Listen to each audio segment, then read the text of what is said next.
Slovenska delegacija v Evropski ljudski stranki je včeraj v sodelovanju z Študijskim centrom za narodno spravo iz Ljubljane v Evropskem parlamentu organizirala mednarodno konferenco s priložnostjo razstavo ob 20. obletnici prvih demokratičnih volitev po drugi svetovni vojni v Sloveniji.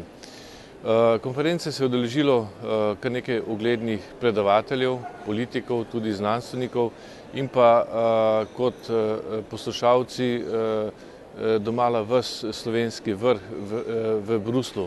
Prišli so visoki uradniki, diplomatski zbor, najbolj pa smo bili veseli obiska dijakov iz mariborske prve gimnazije, ki so prav tako tvorno sodelovali v diskusijskem delu te konference.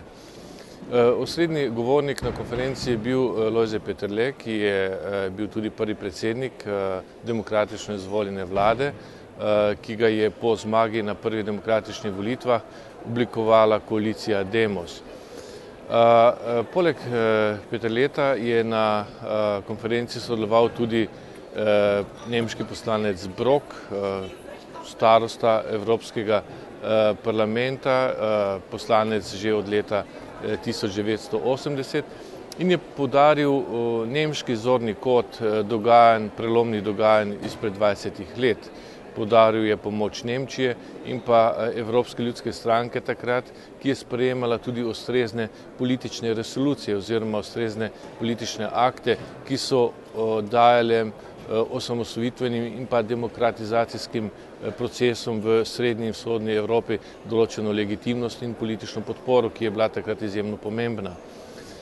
Še en tuji gost se je udeležil mednarodne konference, to je bil Laszlo Tökes, škof evangeličanske cerkve v Temišvaru v Romuniji. Gospod Tökes je izjemno pomembna, neka moralna avtoriteta Evropskega parlamenta. Pri njem se je pred 21 leti so se začeli procesi demokratizacije v Romuniji in jaz sem zelo vesel, da se tudi osebno udeležuje tovrstnih prireditev. Med drugim se je udeležil tudi mednarodne konference lani v Ljubljani na podobno temo.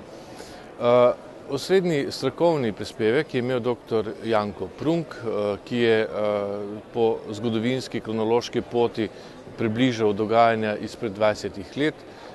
Poudaril je pomen Demosa kot akterja ne samo osamosvojitvenih procesov, ampak tudi procesov demokratizacije.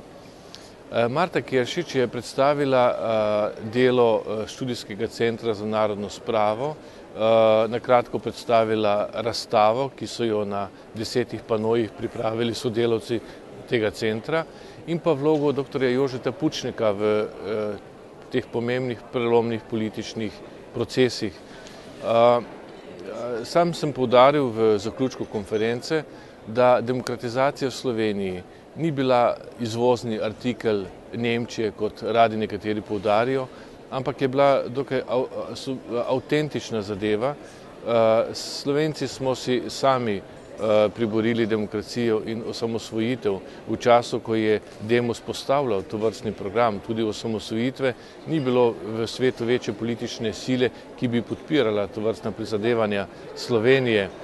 Razen, kar se tiče demokratizacije, tukaj pa je bila podpora iz demokratičnega dela sveta takrat zelo velika.